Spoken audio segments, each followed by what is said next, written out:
If you're tired of hearing the same old basic mindset and motivational fluff talk, you've come to the right show. Welcome to Project Me with Tiffany Carter, the podcast, where we dish on everything from managing that crazy brain of yours to manifesting abundance to my straightforward, actionable steps that will make you major money online. Now, I'm not your typical multimillionaire entrepreneur. It takes a small village to keep my anxiety and depression in check. I'm inherently disorganized with an intense obsession with office supplies. Your girl here is a digital marketing content expert who's generated over $200 million in sales. I promise by tuning in twice a week, you will get a much needed refreshing dose of truth, clarity, and cash making advice. Now let's get to it.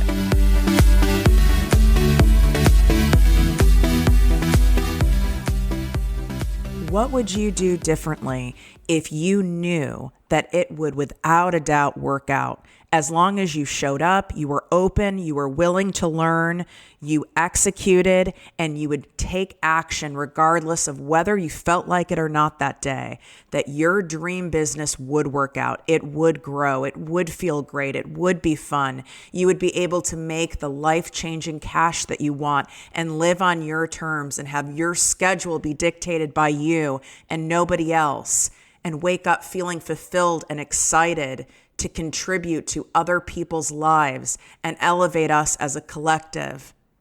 What decision would you make? Would you sit there and continue to use posting and hoping as a strategy? Would you continue to whine and feel less than, like it works for everybody else and not me? Or would you go, damn, as long as someone shows me how to do this thing, I'm committed.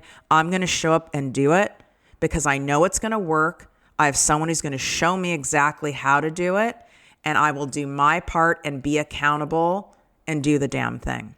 If that is you, I have incredible news for you. My famous ProjectME Posse group coaching membership is now accepting new members. We don't always have new member spots available, and we do right now, but not for long. This is where you get weekly live trainings with me and other special guest experts, plus live Q&A.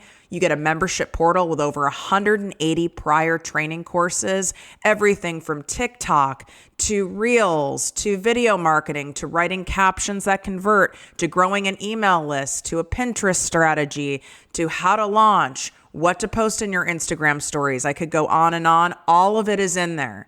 As long as you are wanting to make and scale up to $15,000 a month online, the ProjectME Posse group coaching membership is where it's at. The spots are limited as this is an intimate coaching container, so you're going to want to get in here right now. All the details plus testimonials and to join are in the link at projectmewithtiffany.com/ProjectME Posse. You can also swipe up, and I put the link in the show notes for you here. I'm your host, Tiffany, and we have got a dose of reality coming your way today for my creatives, my artists, those of you who are in the service-based industry, any form of creative. This is going to be extra special for you. I have brought on someone who is going to be able to speak into that brain of yours that's lying to you. You may have heard of her. Her name is Sheila Bella, which is a very fun name. She is the CEO of Pretty Rich Bosses, mom of three, a business coach to permanent makeup artists. And as we just discussed, and I'm like, hopefully I pronounce it right, but she is the president of the American Academy of Micropigmentation. Oh my God, look you at did me. it. Look at me. And she's like, you don't have to say it, but I want to say it because I want you to know that she knows what's up so that you can pay attention and listen. But even more importantly, she started as a broke ass is what I've guessed. As we all did. As we all did. We hadn't, I mean, as my baby's broke. My 9-month-old, he's broke. Mama's rich. I tell them that all the time. Mama's rich, but y'all are broke. Understand? Okay. I like that. Now, were you broke on your own, or did you have a rich mama or daddy? I had immigrant parents that started out broke too. Actually, we were fairly well-to-do in the Philippines, but then when we got here, pesos and dollars, it's not the same thing. I found myself in a 2-bedroom apartment with 10 people at 8 years old. My parents were selling refurbished automotive tools out of a van that they paid $500 for. And even that $500 they had to borrow from my grandmother. So I have a crazy immigrant story, probably a classic immigrant story. And my father just had no brakes, and he was limitless in his mind. So it was kind of a problem, actually. Like, was he like the dreamer and I can do this and let's try this, like an innovator? Yes, it got a little unhealthy at points, but it served me because he saw no limits and he was a fighter. And he didn't have a sense of reality. And I think that's why I also adopted a little bit of that, but it served me because when things got really scary and when they seemed impossible, my father's dose of crazy really helped because I benefited from it. I also saw no limits. When I was down, all I saw were dollar signs. Which is unusual. That is not very unusual. What most of us put a ton of limits in front of our desires, right? They're the barrier. So you had a leg up in the sense of your dad taught you that, but you also had a lot of shit. I mean, that's not easy growing up in that way. I mean, that came with a lot of shit, right? Absolutely. It came with a lot of insecurity, but I had that, what I like to call, and probably the title of my book one day, is what I like to call uncommon optimism. Is it delusion or is it just uncommon optimism? And I think that that's ultimately what it takes to succeed in any business, because everybody knows that anybody who's ever attempted it, that this is a shit show. This is crazy. It is, like, totally a shit show.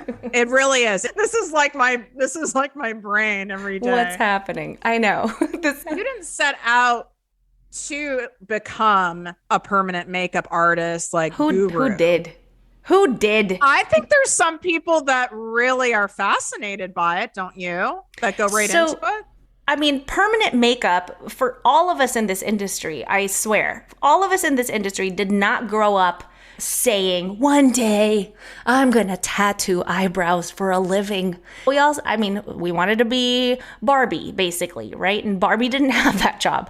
So what we all have in common, I think, in this industry is that permanent makeup found us. It's such a weird thing to do, tattooing eyebrows for a living. When I first told my husband that that's what I was making a career change, we were engaged. And he was like, what? I've never heard of that before. And that was back in like 2010. What were you doing before? Oh, it wasn't much of a career change. The bar was low. I was selling beer and avocado fries. People always stop when I say that. At Dylan's Irish Pub on Hollywood and Vine, wearing a scantily clad schoolgirl outfit. Oh my God, I'm dying. Yeah, it was a sexy gig. And I was in between husbands. And then all of a sudden I got this job. I got my own bank account and I was saying bad words. And I was wearing like little things. And I said, I'm going to show him. I literally got this job to get revenge on my ex-husband. Because that was literally it. I was just pissed. It was like in the heart of Hollywood, and I felt very cool. I didn't have a college experience because I didn't go to college, duh. And so my plan was to marry rich. I was very unapologetic about it. I was like, that's what I'm going to do. That's my ticket out of here. That's how I'm going to get everything I want in life. I want love. I want money. I want family. That's what I want. And I thought that was the shortest ticket to it, right?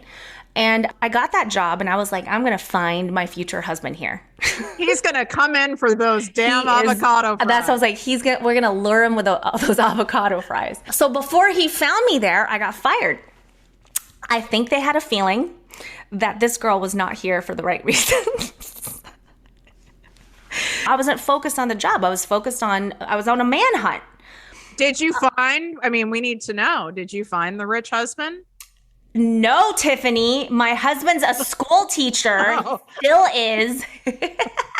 So no. But he is the best. And this is the conversation I have with a lot of women all the time, that I actually thought something was wrong with me with my first husband. I was like, why am I falling out of love with this guy? He's perfect. He hasn't cheated on me. He doesn't beat me. He doesn't verbally abuse me. What's going on? What's wrong with me? I was like, oh my gosh, I'm like my father. Something's wrong with me. And I've been married to this husband now for 10 years, this coming July. And damn, I still respect him. I respect him more now than ever. And it's not about the money, I realize. It's about, does this person have integrity? Does he have work ethic? He is very disciplined. And he provided for me back in the day when I couldn't provide for either of us. And yeah, he's so flippin' smart. So I'm into him. Well, there's that. There's that. I like that. That. Yeah, he's like the best looking guy in any room. And he's just the smartest guy in any room. I'm just crazy about him. What can I say? So when you went to him and you were like, listen, I'm going to start like tattooing eyebrows on people, was he like, is that a thing? He said, I was like, oh, that? And he referred to a coworker's wife of his at a school who had like blue eyeliner and like purple lips. And he was like that girl? And I said, no. No. And you know what? The first permanent makeup class I took kind of taught me how to do that. That look. You can do anything. You can do green eyeliner or purple. Can you do lips? Like some people have permanent makeup on their lips. I have permanent lips right now. I just got it retouched. No. Girl, I'll text you. I'm down with, you just can wake up like that now. So you were into all this stuff. You went into it. And like you said, most people who are in these creative specialties, whether it's permanent makeup or something similar, you probably aren't sitting there pining for this when you're 10 years old. No, you're not. It kind of found me because when I got fired from that job, I got self-destructive. Then after like about 2 weeks of that, I realized that no one was coming to get me. The rich husband wasn't coming to get me, and I had better figure this out. Nobody took me seriously because I didn't take myself seriously. And so it was out of necessity. So I found a class that taught this thing called permanent makeup, and I thought, what a cool concept. Oh my gosh. I was 28 years old. I was really into being hot all the time. And so I thought, oh wow, that totally fits in with this agenda. And so I got permanent makeup done, and I looked at this woman's life. I'm talking about the artist that did me. I looked at her life and I said, she drove a brand new Toyota. I drove a used Toyota. She had a 3-bedroom house. I was living with roommates and just paying for one room. So everything was just upgraded. At that point, my goal was to just not be a loser anymore. That literally was it. And I saw she had high school daughters and she was able to raise them and give them a good life. And I said, what skills do I have? What skills do I have? That's all I wanted at that point. And I thought permanent makeup was fun. So I took her class, and to me, it was my last chance. It really was. For some reason or another, it was so dire to me to make this my thing. And through that, I found my other gifts. I found my strengths. I realized, oh, holy shit, I'm really good at this. And I built a multi-million-dollar business within 3 years of being in that state. And I can't believe it. And I know you know this, Tiffany, because you're an entrepreneur too. Obviously, that wasn't just a straight shoot. There's lots of ups and downs, and there still continues to be. And so when I had that permanent makeup studio and I did that business and I made that business happen, I still had a lot of insecurity about my skills and about my strength as an entrepreneur, because I told myself that, you know what, just inside, and I never vocalized it, I probably just got in at the right time. It was a trend. I'm an early adopter. It was right place, right time. I just got lucky.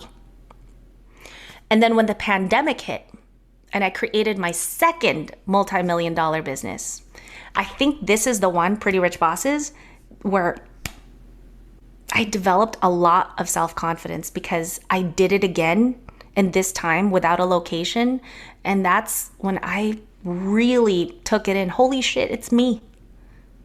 And that is priceless. It's like it's not the money that you get from creating a business that's like the biggest win. To me, the greatest gift is who you become through that success. It's the who you become.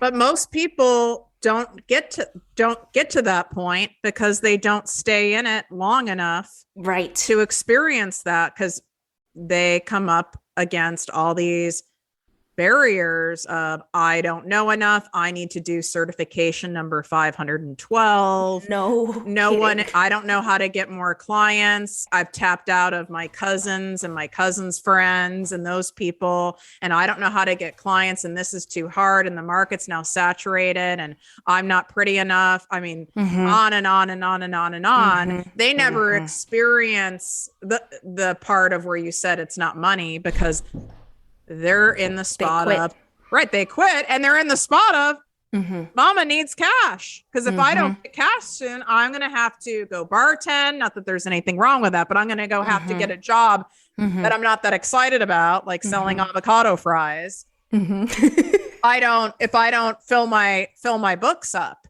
So how did you fill your books up when you were starting? Because someone could say, when they hear your story, well, yeah, she got in early before it was saturated. Yeah, but you guys, when this first came out, this shit was wild. People were nervous to do it. They were afraid. It was weird. So there was a different challenge when you're new to something too. For sure. And I think about that too, that there were a lot of other microbladers who had been doing it for several years. Why was mine hitting 7 figures within 3? Why? And there were a few people that I'm sure were in the 6-figure range. They were booked and busy, but I had a gift of scaling for some reason.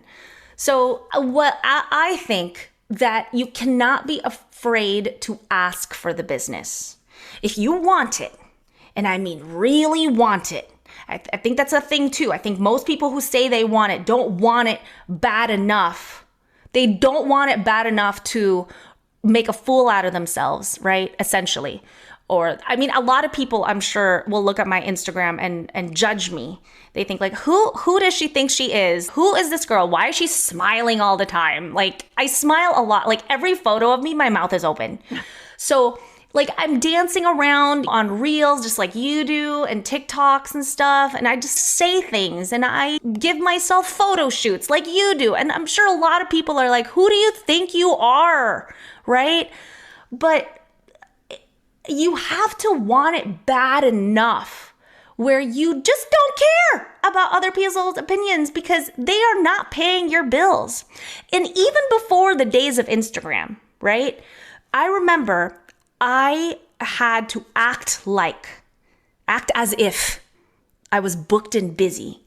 And I told myself that I needed to walk around with this energy. So I got dressed as if I was this busy, in-demand permanent makeup artist with this innovative, amazing, brand new technology or whatever. And I marched down Ventura Boulevard and walked into every salon or studio that I found where there were people who had a clientele that was in alignment with mine, but were not in direct competition. And I walked in without an appointment, and I had a boatload of brochures, and I tried to network. I tried to ask if I could leave my brochures here. And in exchange, I would leave theirs at my salon, even though I had nobody there. When you don't have a good hand, you bluff. That's what you gotta do. Like you energetically bluff, right? Yes, it's an energy. But I knew that I had to make decisions for my future self, not for my present self. I knew I could give these people business. Maybe not right now, but there were people who gave me a shot, and I referred people to them when I was busy years later. So you did the gritty work of going in, asking for it. And it wasn't like one day when you had enough coffee and were feeling yourself. My guess is you did it over and over and over and over again. You didn't just show up. My guess is when you felt like it, or when you felt you looked good that day. Yeah. You kept showing up and showing up and showing up. Is that right? Yeah, when I felt fat or greasy or had a pimple or had a fight with my mom or something, you gotta, it's a job. And I treat content that way too these days. It's the same thing. Because I always say, I do not feel like doing things 70% of the time, period. That's just, I'm just how I am. Like, I prefer to chill. Like 70%, I don't feel like it. But I show up regardless. If you wait till you feel like it, if you wait till you're more confident, you have motivation, you have energy. I mean, you're working against the human body and like hormones. Like it's not going to end well, honey. No, I mean, if you're going to let your hormones dictate your success, it's not going to end well. So how did you answer questions, even if it came from your own ego? Well, how long have you been doing this? How many people have you worked on? Let me see your before and afters. And your ass didn't have shit. How did you handle that in the beginning? I had a couple that I did in class, and those are the photos I would show. And I took stock photography of just beautiful girls, and I slapped my logo on it. My logo, I paid one of my boyfriend at the time, who was a high school teacher, I paid one of his high school students $50 to create this logo for me that I drew on a napkin. Everyone's got a napkin story. You got a napkin story? And I ran with it. And I always thought that if they saw me in person, there would be less questions. When did your business go from I'm working it, I'm grinding it, to just fill my books? Man, I don't know if this is going to work, but I'm going to keep doing it. When did it go from that to you just knew you were going to be filled? When I stumbled upon Instagram influencer marketing, I did a friend of mine who worked at one of the hotties, Tiffany, at Dylan's. One of the hotties. And she had like 2,000 followers or something like that, all friends and family. And I literally just offered to do her for free for content.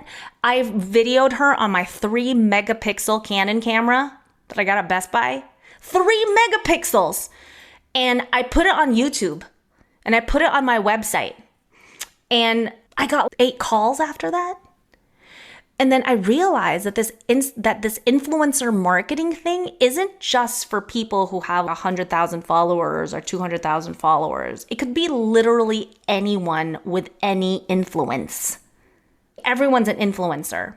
So I took the one thing, right? After trying a bunch of different things, I took the one thing that worked and I just kept duplicating it. When you find one, I'm sure everyone here that's listening, if you're an entrepreneur and if you tried enough, there's one thing that works that for some reason you're just not focusing on. You're just not repeating for whatever reason. Or you've not tried enough things to see what works. I think there's a lot of people who are responding to you right now going, well, I feel like I've tried everything and nothing works. I know for a fact you've heard a lot of people say that to you. Yeah. What's your reply? What's your reply to that? Look under every rock. Look under every rock. How badly do you want this? I don't know, but for me, it was life or death. I'm sure I have other gifts, but for some reason I had sold this dream to myself as if it were my last chance. And that intensity, if you don't think this is your last shot. I agree with you. You have to have that. It's not just passion. I'm sorry, that doesn't cut it. It's got to be to that level. It really does. And it just does, because there's so much craziness that happens. And my guess is, and you said it earlier, you didn't have a straight line. It's not like everything you touched and tried turned to gold. No. So tell us something that happened that you remember early on that was like an epic fail. Oh, employees. That's a little bit late. Team building. I think that's everybody's problem. Just people is everybody's problem. I mean, in the beginning, I remember I thought I had to say yes to every client. I thought every client was my big break. And because I was so desperate, so that coincides, that desperation. But I learned from it. I said yes to clients that verbally abused me. And because I thought that I had to. Every investment I've ever made that didn't pan out, or every mistake I've ever made, where I lost big time or I regretted, I look at it as my tuition. This is the tuition I have to pay, because school of hard knocks, I don't have an MBA, but experience was my teacher. Experience is the greatest teacher, in my opinion. And on that note, this is why I believe in mentorship so much. And I'm a business coach, right? And that's why you do what you do. When we say experience is the greatest teacher, it doesn't just mean your experience. We always think it's just us, right? It could be the experience of others. If you just pay attention. Well, I like to say all the people, right, that I've invested in and I've had the privilege to work with, any of my clients get to be receivers of that knowledge as well. Yeah. And most importantly, all of my mistakes that hopefully you can help avoid. When was your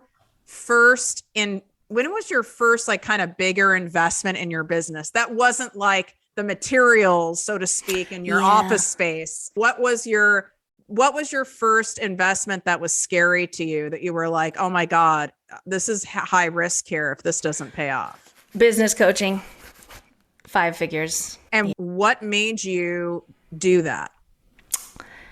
Being broke again during the pandemic when my salon was shut down. And you're like, I got to pivot, and I've got to pivot fast. I got to do it. I mean, I'm very push motivated.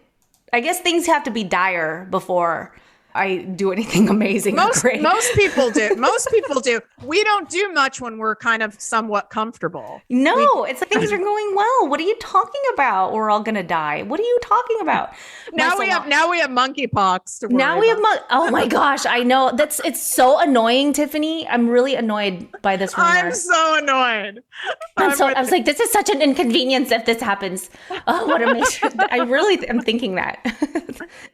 So when you made that decision, you already had built a brick and mortar 7-figure business, very well known for your craft, highly respected. You, in a sense, kind of knew how to build a business. So what made you feel like you needed to hire a business coach?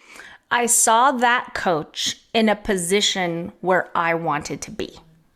Faster. And I figured that if I paid this person, I'd get there faster. And I did. The saying goes, it works. It really works. If you hire the right people, and that goes with everything, right? Lawyers, accountants, someone doing your eyebrows. Let me tell you, I've seen some janky ass permanent makeup running around LA here. Yeah. And also when hiring a permanent makeup artist, you have to look at their face.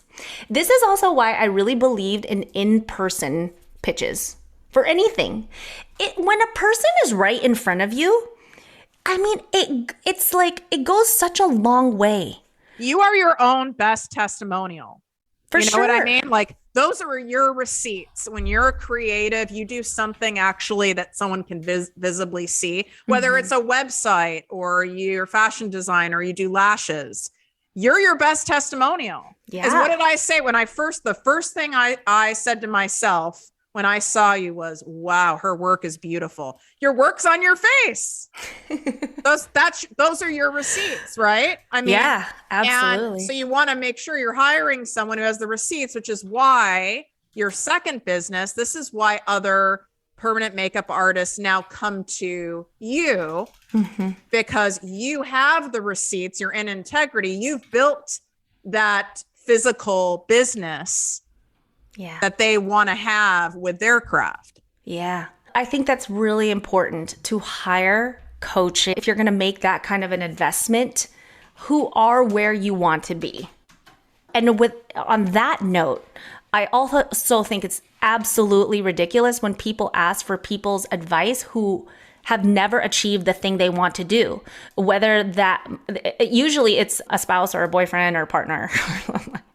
It's like, why would you ask this person for business advice if they've never achieved the thing that you want to do? It could be your best friend. It could be your mom. It could be the cleaning lady. Like, I agree. Why do people do this? Or asking, should I hire this person? Should I invest in this? Should I buy this? Should I buy this laser for my practice? It's like, why are you asking someone who's not even in that field of work? That makes no sense. It makes no sense. It's so true, but I'm sure I've done it and didn't even realize I was doing we've it. all done it. So I think it's just being aware of it. You should never ask somebody for relationship advice who doesn't have a healthy relationship. Yeah, probably. you guys know, take note. Don't ask me because I clearly don't. I clearly do not know what I'm doing, but making a shit ton of money, that you can ask me about. What is the biggest difference between building a business that's like physical services, time for money, and your business, your second business, which is more of an online model? It's actually the same in a lot of ways, especially when it comes to team. Like you just need to get creative with it. And it's amazing what this desktop and our phones can do. My business is like 30 plus women across North America strong. And we just have to get creative. At the end of the day, when you leave work, just for example, when you leave work, you tell your boss, hey, I'm going, I'll see you tomorrow. And your boss will probably ask something like, oh, yeah, how did today go? Just simple, how did today go? But then online, we're not in the same place, so we have to get creative. So now we have an end of day check-in.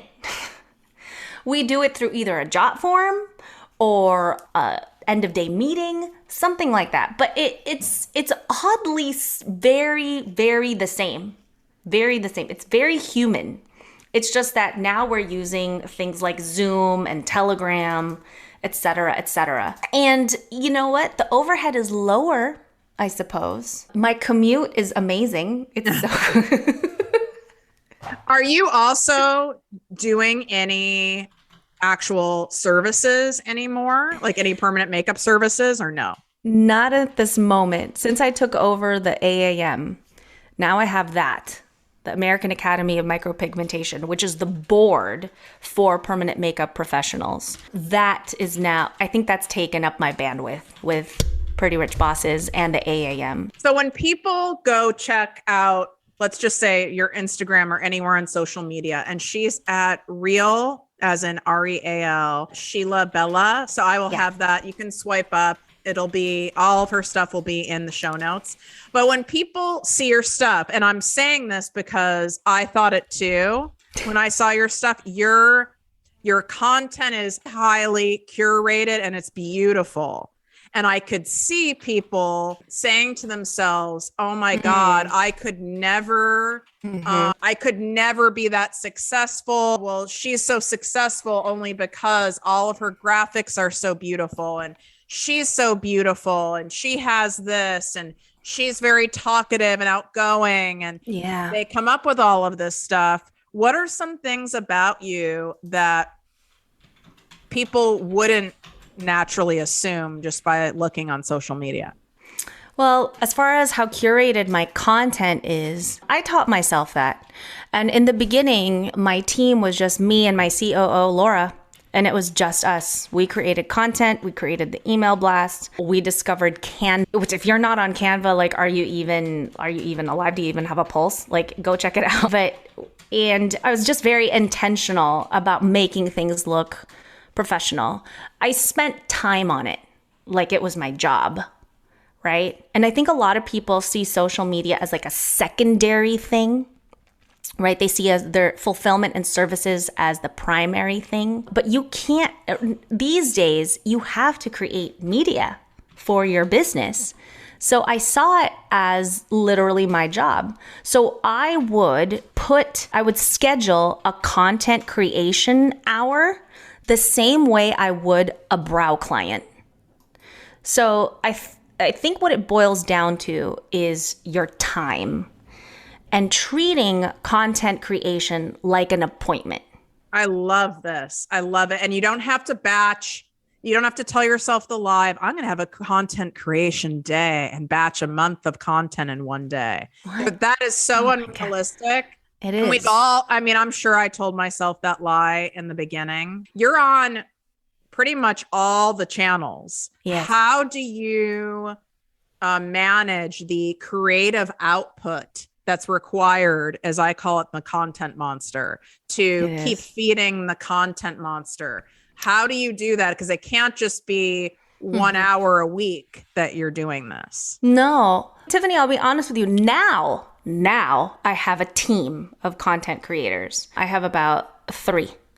But even just 2 years ago, I did not. And so it was just in my calendar. So on Mondays, what I would do is I would write.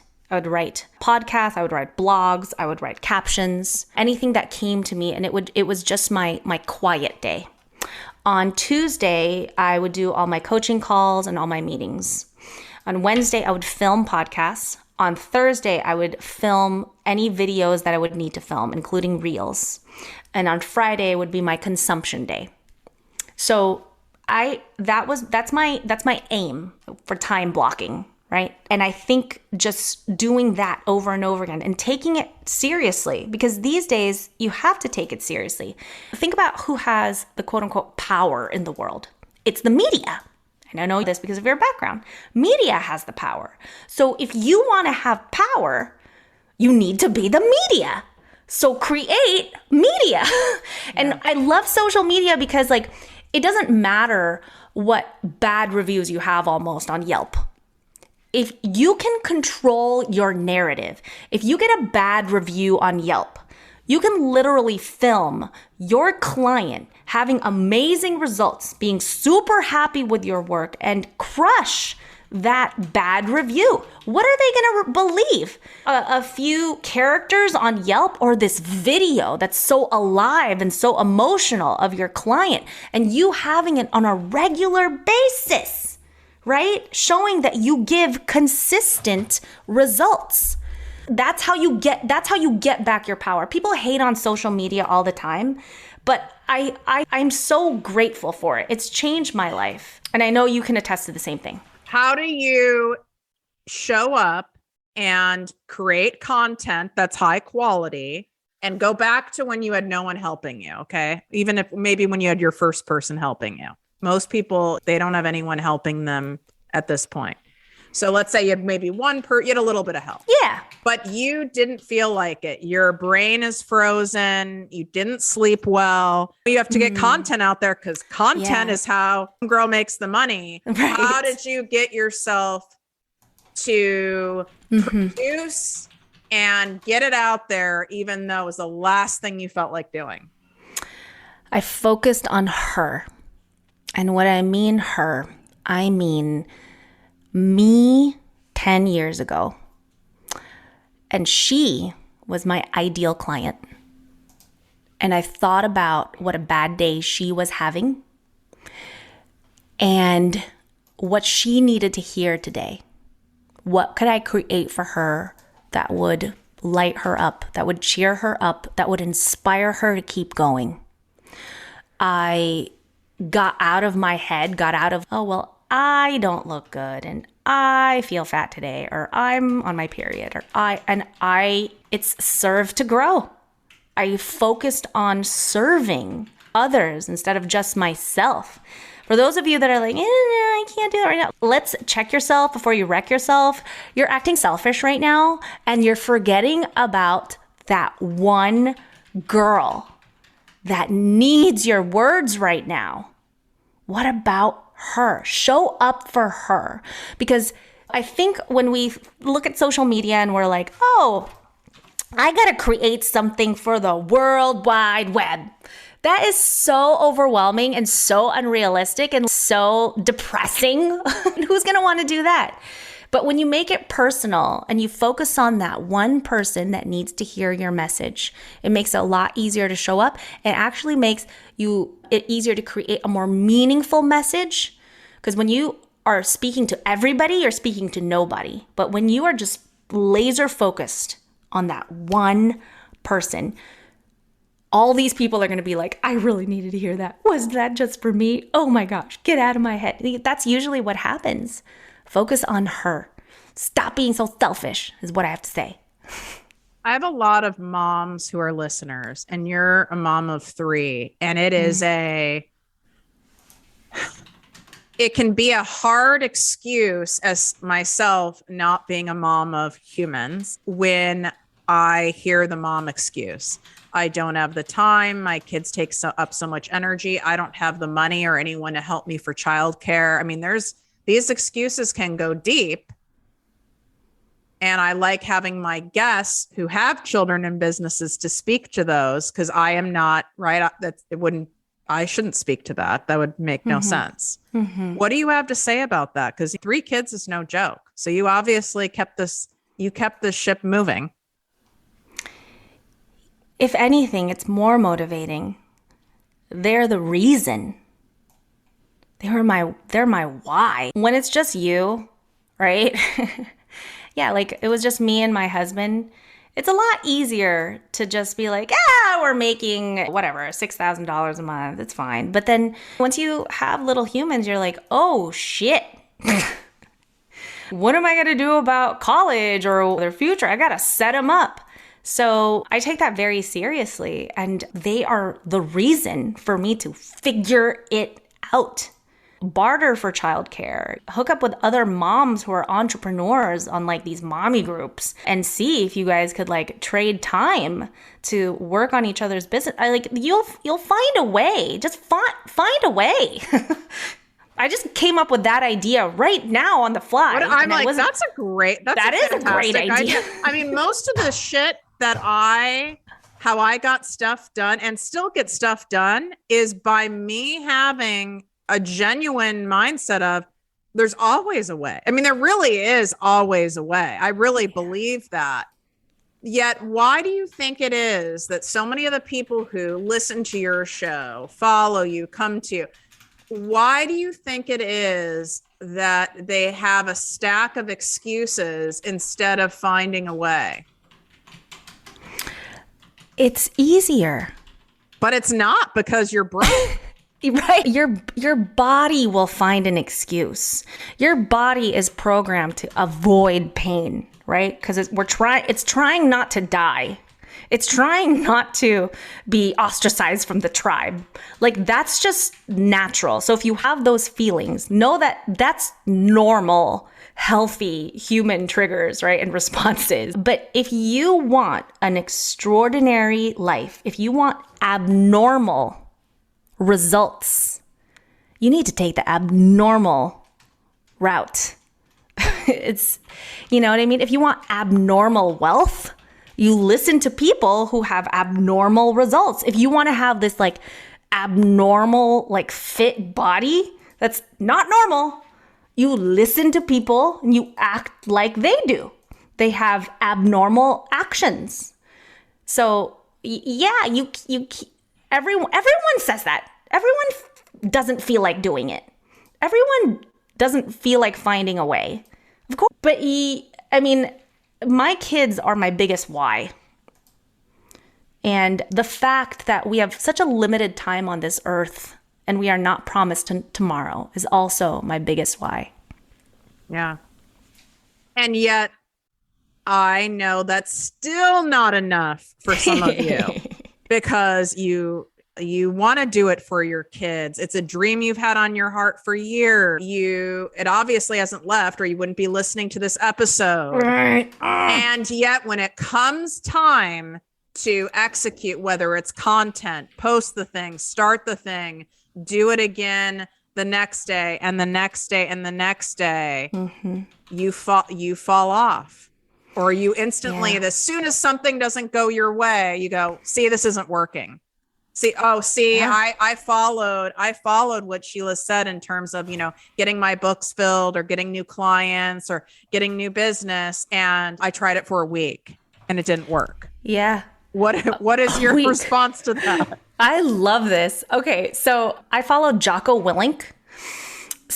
And his biggest thing is discipline equals freedom. So I'd focus on getting disciplined, not being motivated.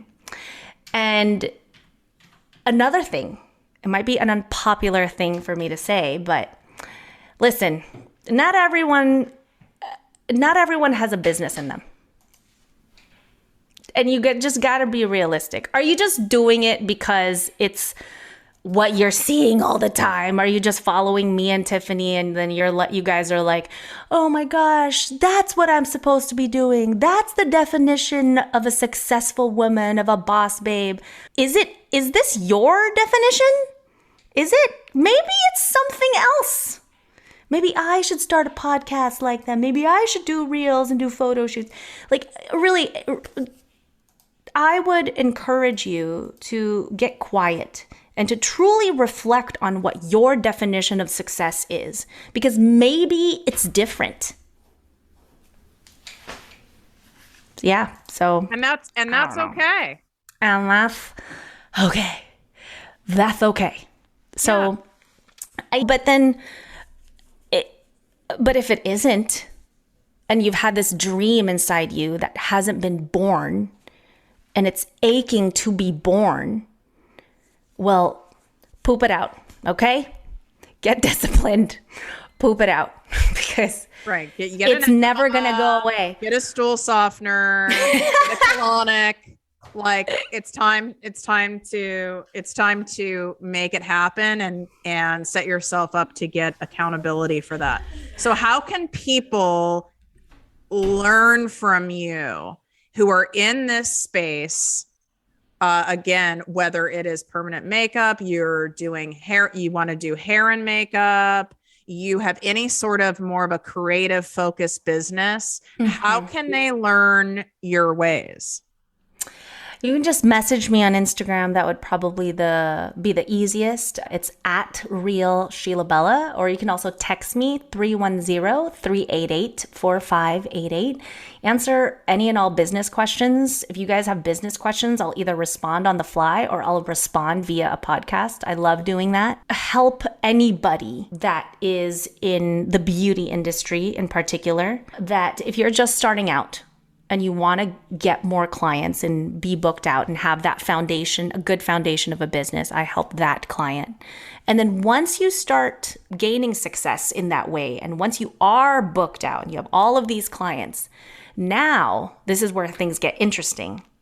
I help you build a team so you can do less of the service and only work on the clients you actually want to work on, and gain back your time. It's really a very lucrative business. It's crazy because now I know that you don't even need to be a permanent makeup artist to have a permanent makeup business. You don't need to be a hairdresser to have a salon. You don't need to be an esthetician to have a spa. Like, it's crazy. If you learn how to manage and how to be that type of CEO, you can have freedom of time and financial freedom as well. If you guys are loving this episode, this raw, real take on this business entrepreneur stuff where the curtain's been peeled back, you might not like what she said. You might not like what I said, but I can tell you we've got the receipts and it's the truth. And receipts. I wanted you to get a different dose of it. Take a screenshot of this episode and tag myself at ProjectME with Tiffany. Tag Sheila Bella at Real Sheila Bella. If you're multitasking, which you probably are, and you can't remember her handle, as long as you put mine, I will reshare it in my stories and tag her. And this way, we know that you like the show. Share it with someone who is in the beauty industry. I can guarantee you they need this if they want to be making more money or if they actually want to get their time back. Either way, like she said, time at a certain point. I know you might want to, you're at a point right now where you just want clients, but then once you get there, now you want the time because you've got the cash. And you've built the machine. You've built the money-making machine. You have the formula down. Now you just got to duplicate it. So last couple questions. What is your like bad, I mean, we don't have to label it bad habit, but what is a habit that you have to manage that can get in the way of your success if you're not careful? Like, is it procrastination? What is your thing? My bad habit? Yeah. My husband. Wait, your husband's the habit? My husband is my bad habit. I'm obsessed with him. I'm addicted to him. He's amazing. So yeah. It can distract you. It could distract it'll throw the whole day off. You're dead serious right now. No, I'm dead serious right now. Oh my God, I'm dying. Okay, I welcome it. What is a fear of yours now that you have all of this success and money? What fear comes up for you? Because fear never goes away. Oh man. I mean, yeah, health. Right? If you don't have your health, you don't have anything. The healthy man wants 100 things, but the sick man wants one thing. So I try never to take that for granted. And that's why I'm really into taking care of myself and everyone else. Okay, yeah. That's fair. Well, thank you for coming on and enlightening us on the behind the scenes of what it takes to be successful in this sexy industry. It is. Thank you, babe. Oh my gosh. Thank you so much for having me, Tiffany. If you enjoyed this podcast, please write a 5-star review on iTunes. Not only will this make me super happy, but it will allow more listeners to find our special show. Simply help me help others.